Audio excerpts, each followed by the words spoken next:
नमस्कार, स्वागत है आप सबका। मैं हूं आपके साथ मीनाक्षी शोरान। संसद पर हमला हुआ था, कई साल बीत गए।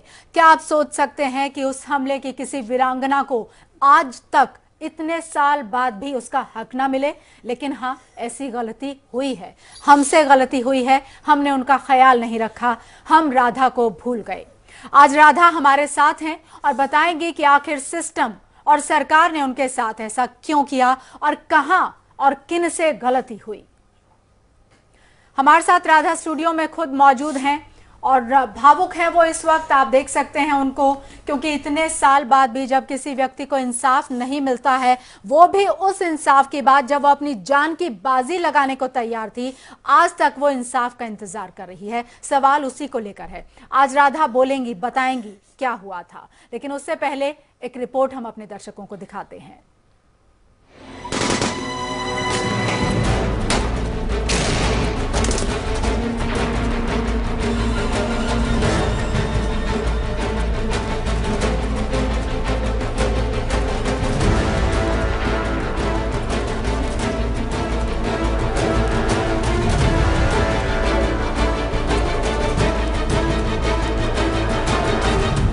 कुछ आश्वासन यही मिला कि सरकारी काम में टाइम लगता है।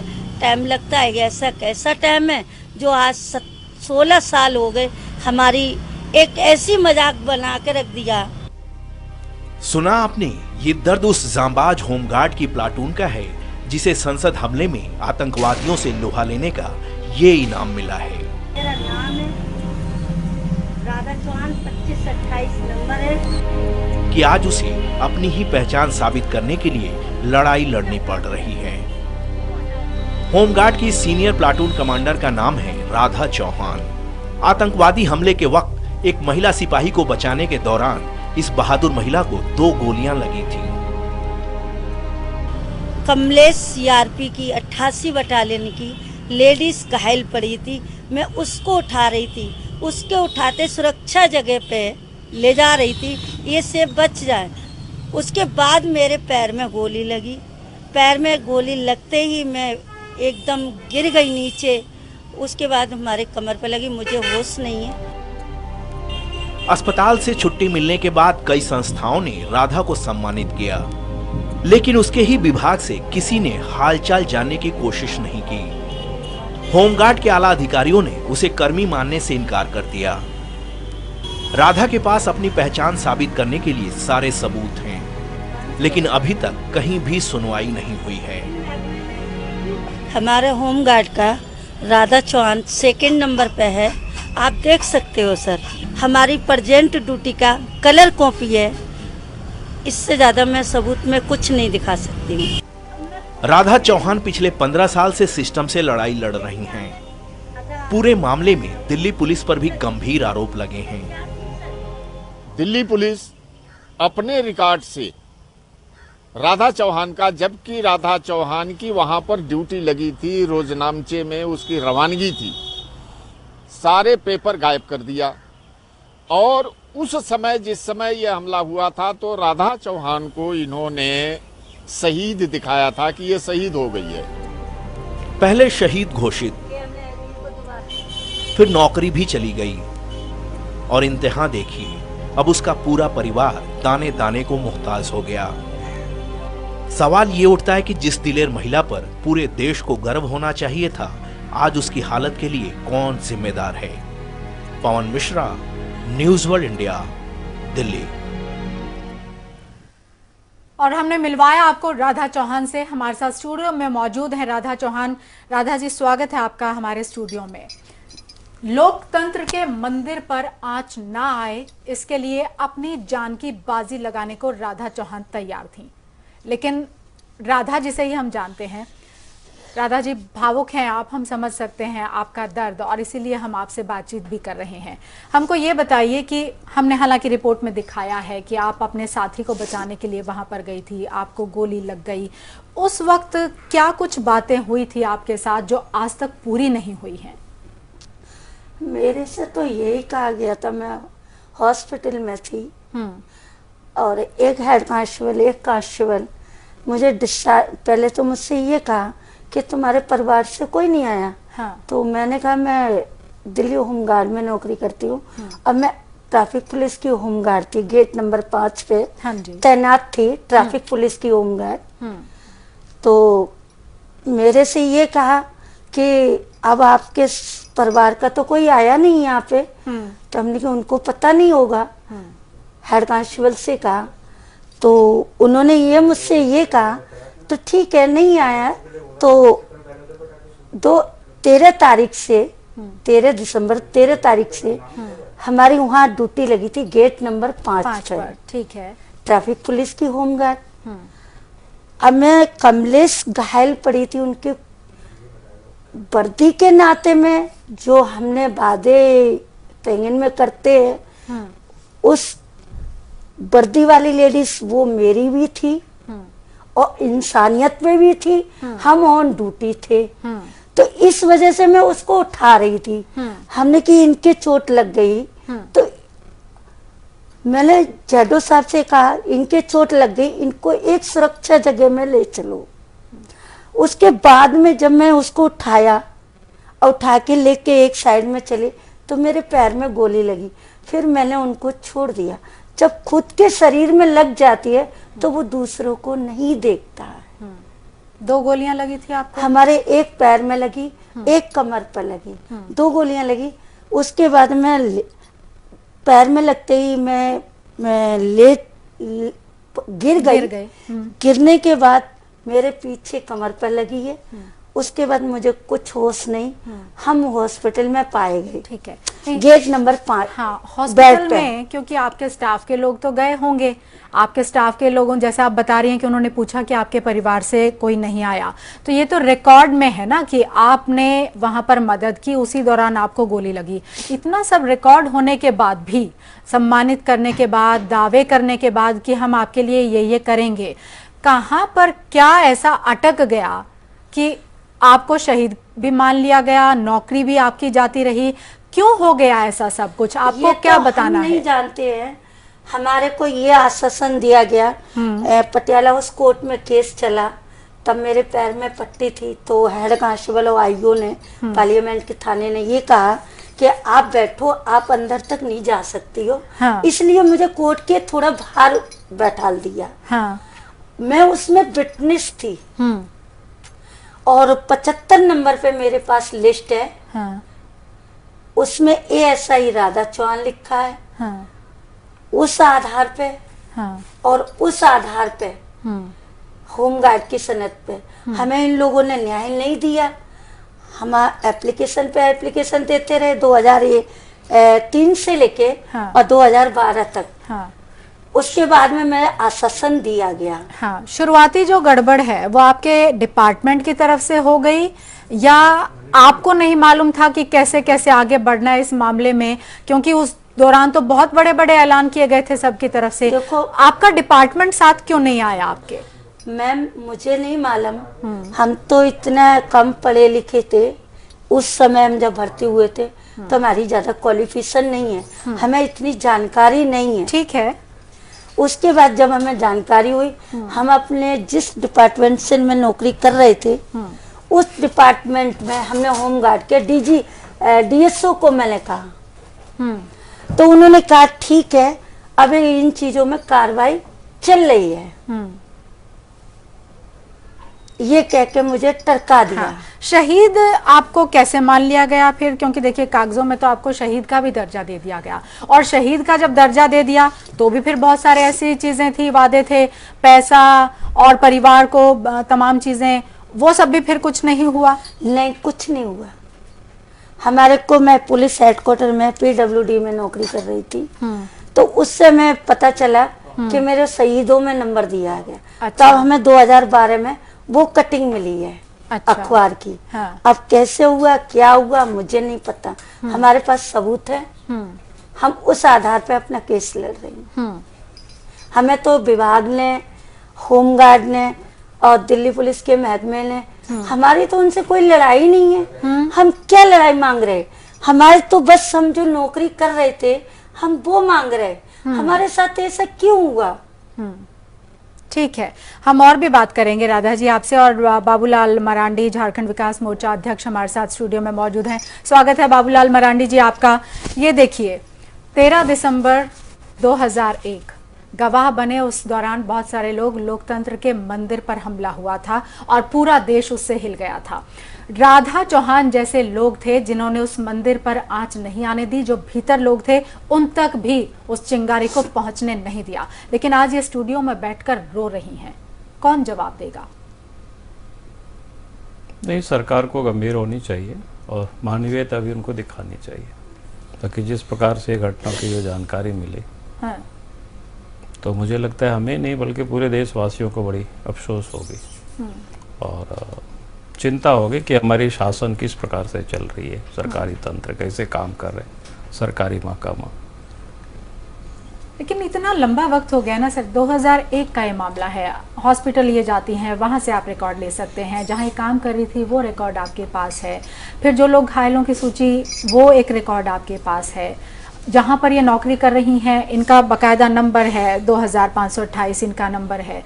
ये कहाँ लूप होल रह जाता है हमारे सिस्टम में कि इस तरह के लोगों को भी हम या तो भुला देना चाहते हैं या हम उस मदद के तौर पर सामने नहीं आते, जबकि हम तमाम वादे दावे करते हैं। हर साल जब जब बरसी होती है पुष्प चढ़ाए जाते हैं, याद किया जाता है, लेकिन इनको कौन याद करेगा सर?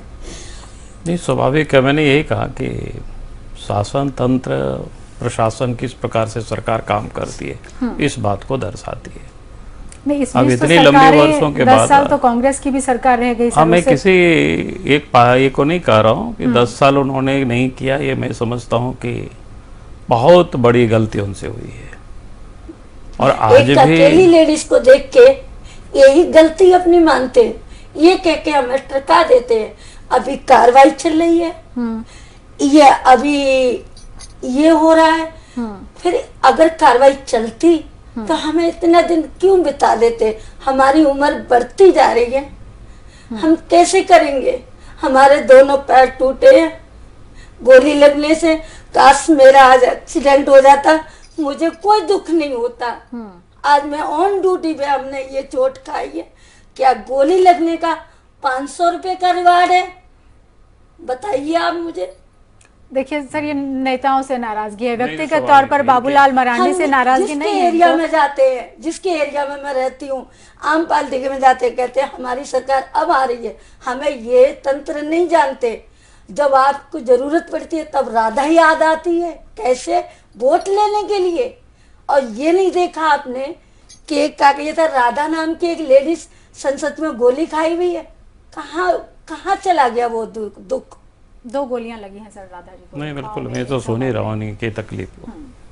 और मुझे लगता है कि आज अब क्या कर सकते हैं हम?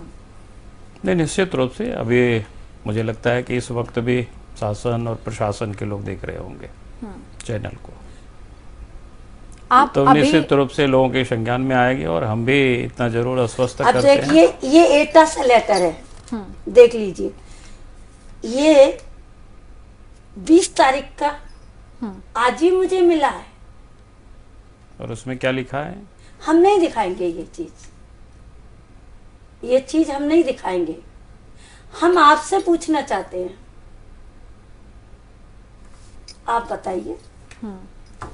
ये देखो, पुलिस बैरिक राधा चौहान, ये हमने बनाया, जबकि इनको शहीद का दर्जा भी और दिया गया। आप दूसरी मतलब लापरवाहियां यूपी किस पुलिस स्तर पर कैसे हैं वो ये बताना चाह रहे ये हैं। यूपी पुलिस चौहान साहब लिख रहे हैं, वो भी चौहान है, एक IAS अफसर।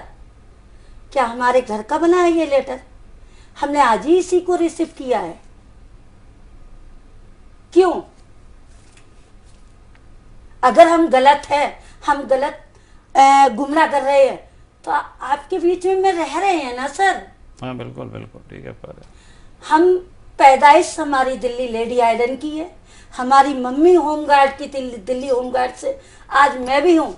आज मैं 35 साल की लेडीज, 2 बच्चे की माँ, और आज हम आपके शरण में इस तरीका से,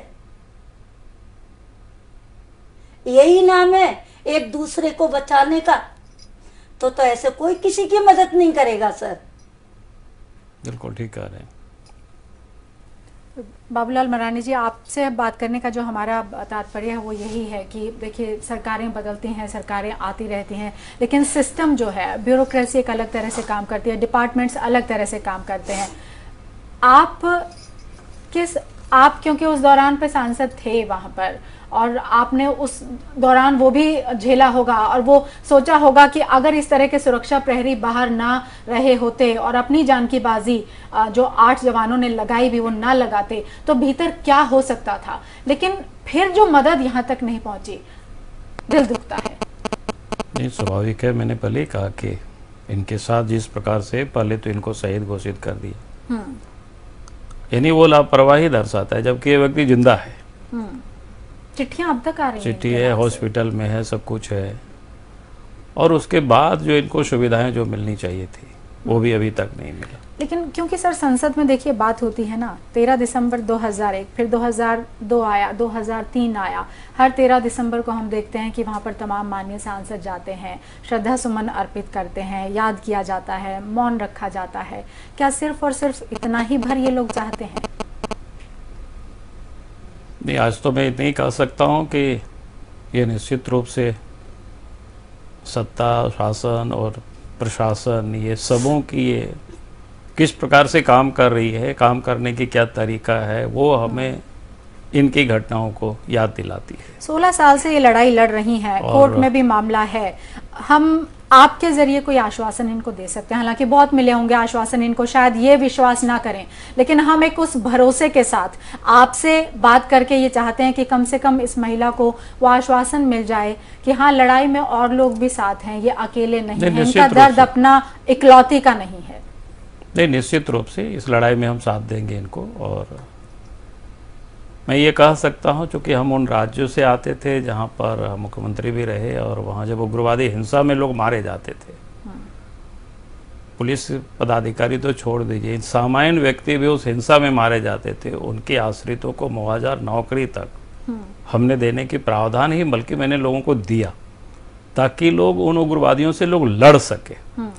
और जब मुझे ये सुनकर के आश्चर्य हो रहा है कि जिन्होंने पार्लियामेंट की इतनी बड़ी सांसद और इतनी बड़ी तादाद में लोगों की इन्होंने सुरक्षा की, उसमें इन्होंने अपनी 2-2 गोलियां लगी, और उसके बाद इनकी कोई सुधि लेने वाला नहीं रहे, तो मुझे लगता है कि बहुत ही बड़ा ये इनके साथ अन्याय हुआ है, और इनको न्याय मिले इसके लिए जरूर हम अपनी ओर से हम पहल करेंगे। इतना ही इस वक्त में। शहीद का दर्जा तो अपने आप में बहुत बड़ा दर्जा होता है, अगर इनको शहीद भी मान लिया गया तो भी परिवार की किसी लिहाज से तो कोई तो मदद होनी चाहिए थी। जब आपको ये कहा गया कि आपको तो शहीद की श्रेणी में डाल दिया गया है, उसके लिए भी एक बजट था, पैसा था, क्या मिला आपको? हमारे को कुछ नहीं मिला, कुछ भी नहीं, बिल्कुल कुछ नहीं, कोई चेक नहीं, कोई कैश नहीं, किसी संस्था की तरफ से नहीं। सिर्फ एक मेरे को 500 रुपया मिले थे, RN मीना DCP साहब ने दिया था।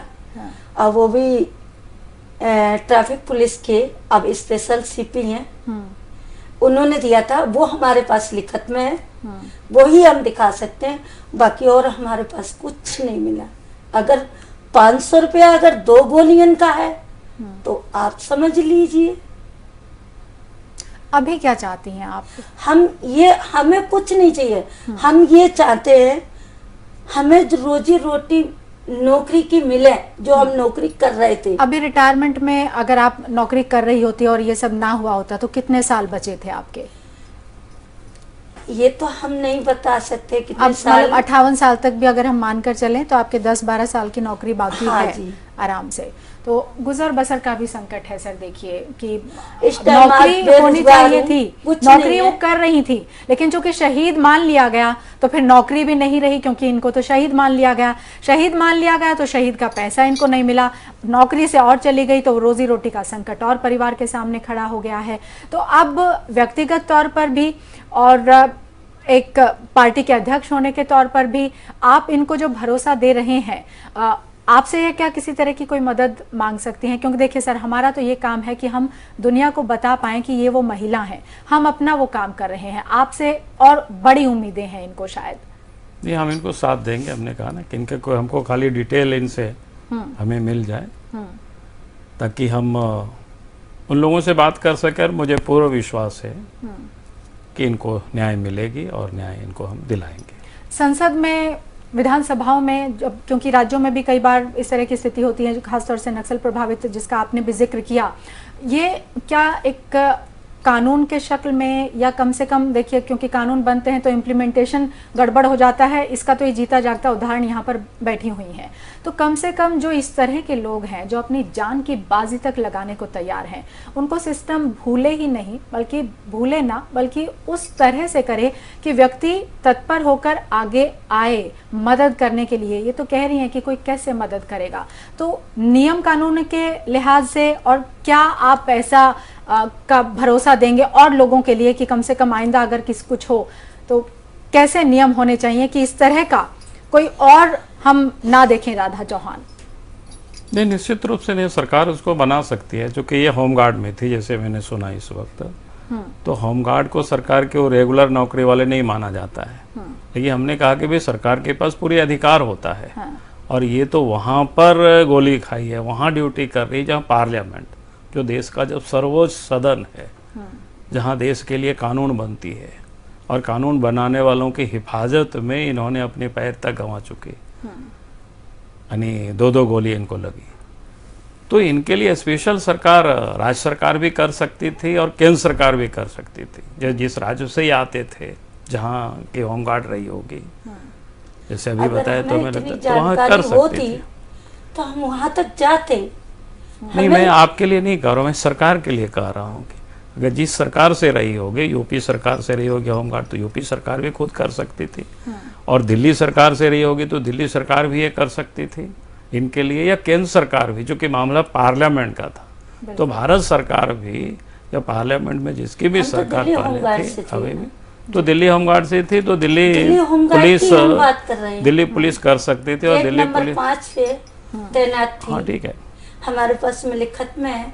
तो चलिए, बाबूलाल मरांडी जी भी भरोसा दे रहे हैं, और हमारा खास मकसद यही था राधा जी इनको बुलवाने का कि कम से कम एक वो नुमाइंदगी हम आपके सामने, इससे ज़्यादा बेहतर हम आपकी मदद के तौर पर कुछ नहीं कर सकते थे कि हमने इनको बुलवाया है, और ये आपको देखिए सीधे सीधे भरोसा दे रहे हैं कि ये मदद करेंगे, और साथ ही साथ इस तरह के कानून नियमों का भी ये बात कर रहे हैं कि होने चाहिए ताकि इस तरह की कोई राधा और ना हो। तो राधा ने अपना दर्द बयां कर दिया है और बाबूलाल मरांडी जी भरोसा भी दे रहे हैं, और हम उम्मीद करते हैं कि न्याय राधा को जो अब तक नहीं मिला है 16 साल में, हमारी इस पहल के जरिए, हमारी इस कोशिश के जरिए राधा को न्याय ज़रूर मिलेगा। बहुत शुक्रिया राधा जी, आप आई, और हम आपकी बहादुरी के कायल हैं, और आपका जो जज्बा रहा है इतने साल तक, और जो आपने मदद उस टाइम दी दूसरी महिला को आगे बढ़कर खुद 2 गोलियां खाकर, उसके लिए आप वाकई तारीफ के काबिल हैं। और बहुत धन्यवाद आपका स्टूडियो में आने के लिए बाबूलाल मरांडी जी, आपने वक्त निकाला, अपना बहुमूल्य आप आए स्टूडियो में, आपका भी बहुत बहुत धन्यवाद।